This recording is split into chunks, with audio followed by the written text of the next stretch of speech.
don't know if you saw that, but that was a cardinal. Oh, there's another bird. Looks like another cardinal. Come on, you stupid camera. There we go.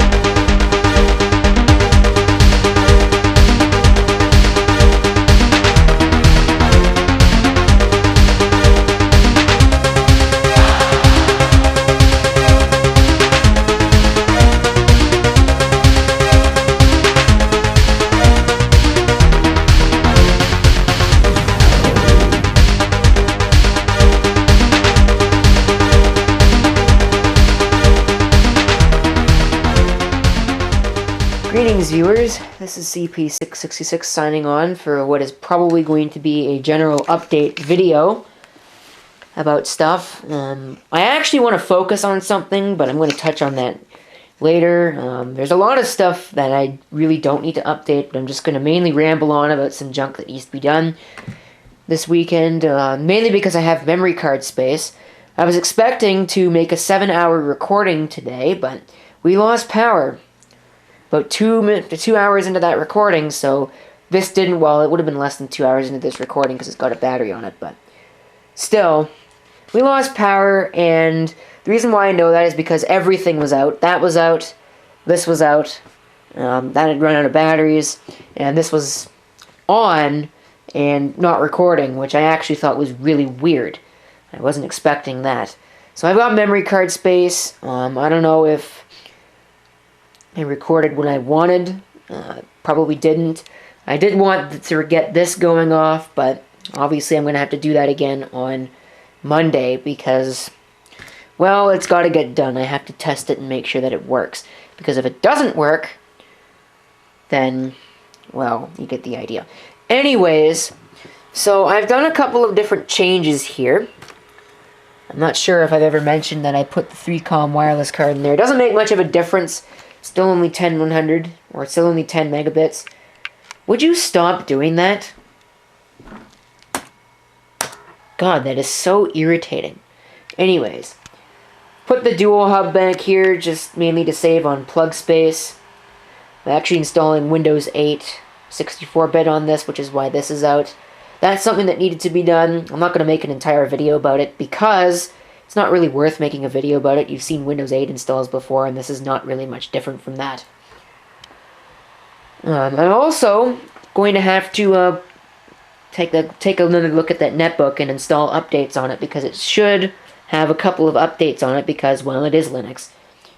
One thing that I have done also over here is I've replaced that cube that was back here, or, well, actually, I guess it was a rectangular prism. That used to be back here with two things plugged into it. I've replaced that with a 6-outlet tap right there, so now there aren't cords being backed up against my bed, and they aren't being pinched, and there's a lot less stress on those connectors. For some reason my camera is not, there we go. Got 5 things plugged into there. Normally I'll have, well, we'll have 5, possibly 6. Right now I've got this plugged in here. I'm going to attend to that in a second.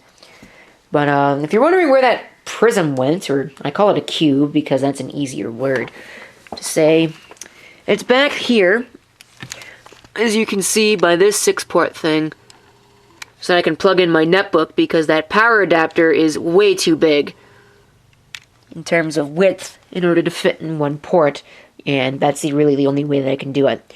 There will only ever be 5 things plugged into that thing anyways, so don't worry, I'm not going to overload anything because I'm safe enough that I know what I'm doing with this kind of stuff. As for other videos that I need to make, I don't know.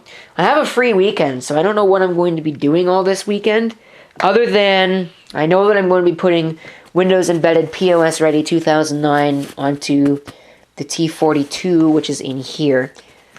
That should be what's in there. It's going to be in there. And I'm probably going to take another look at that PowerBook G4 that's sitting under there. And I don't know, I might even have a phone video for you guys because I need a new telephone. I need, well, a new cell phone because mine died. Plugged that in, went to sleep, I come back the next morning, and it is deader than a hammer. So, well, basically, I'm out of cell phone right now, so I'm going to have to get another one. It'll be the fourth one I've had in how many years? Oh gosh, I think it's been about 4 years now. It'll be the fourth one I've had in 4 years. I hope it's the last one I ever have to buy anyway.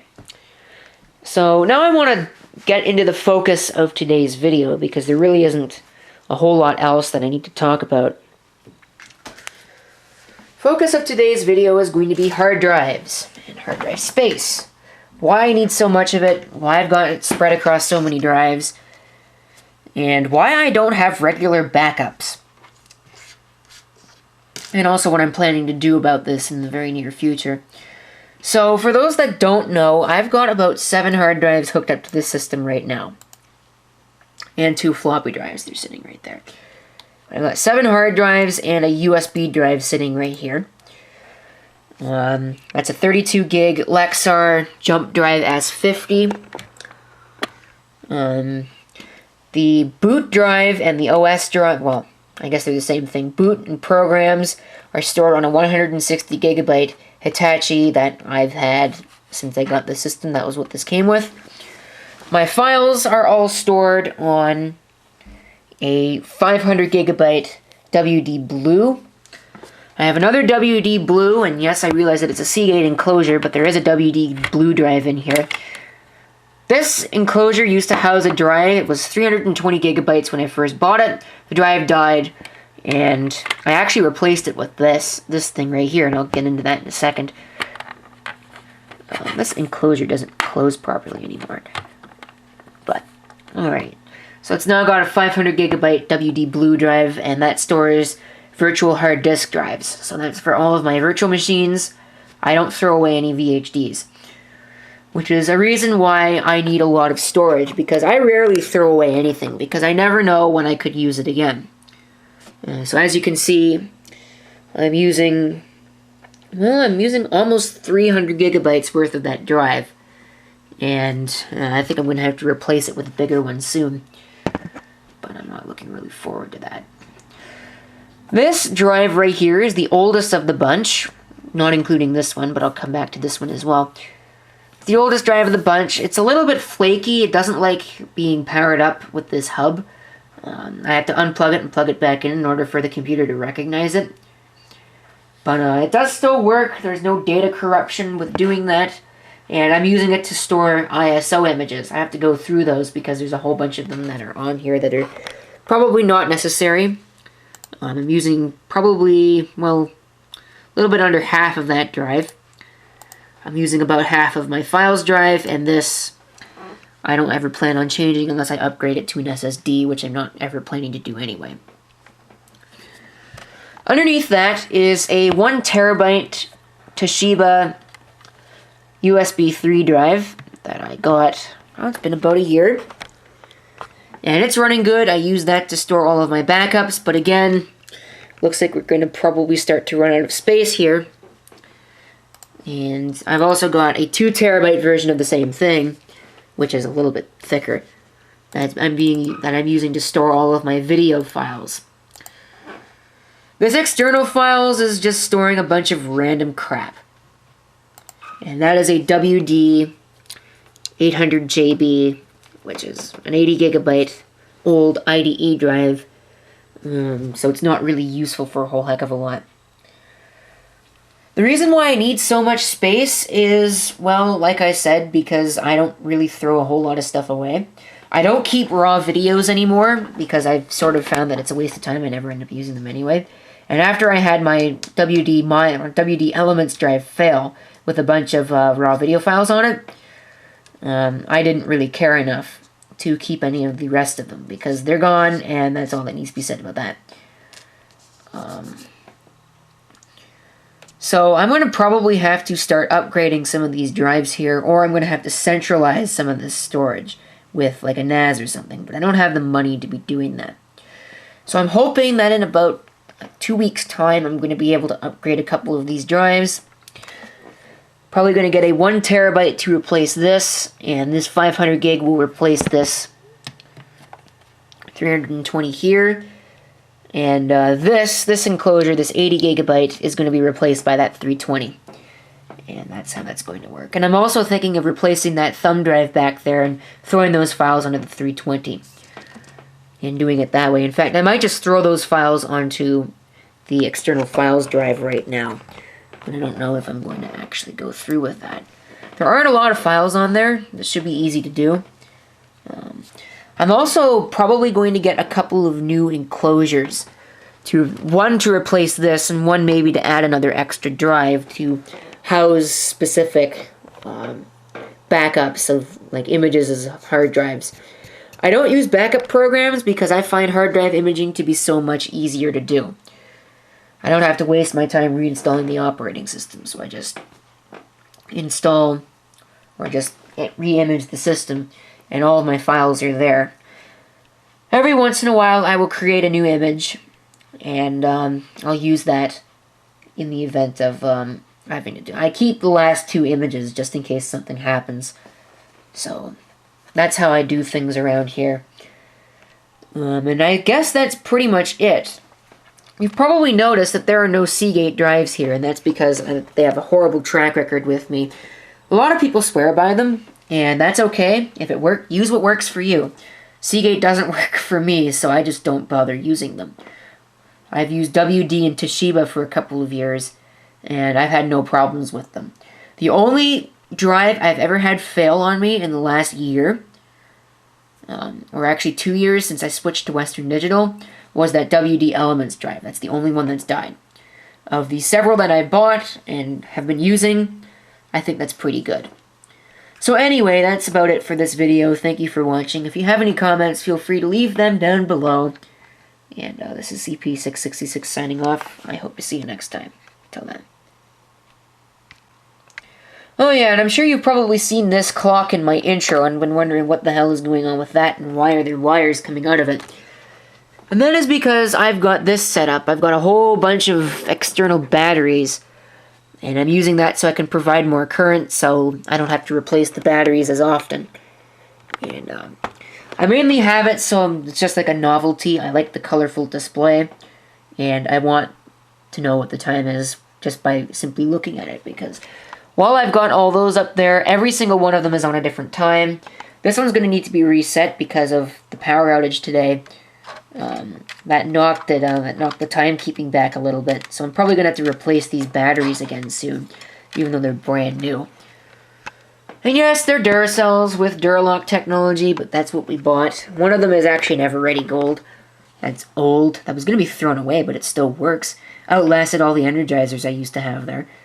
But anyway, that's a lot of rambling for just a simple alarm clock, and I'm going to cut this video off here.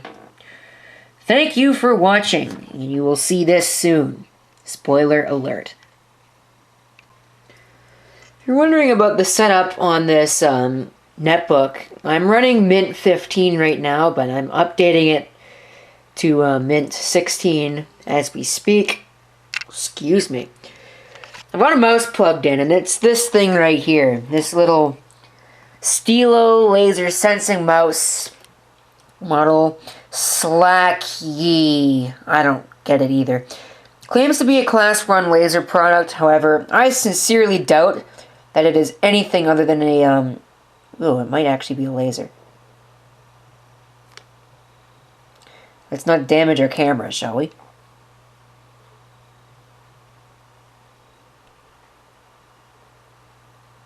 Might be a laser.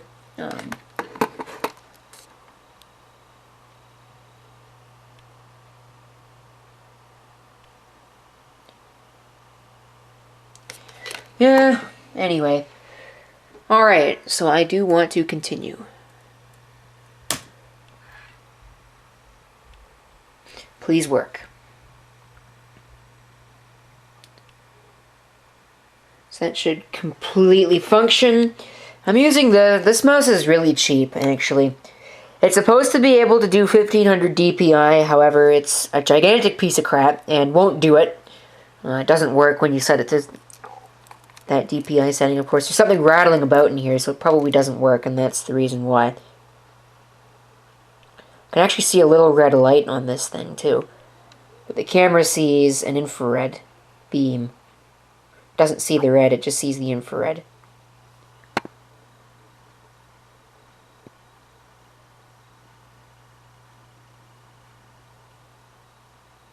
But anyway, there we pretty much have that. It's got one of these super cheap, thin, teeny tiny cords on it. That'll probably break off the first time I bend it the wrong way.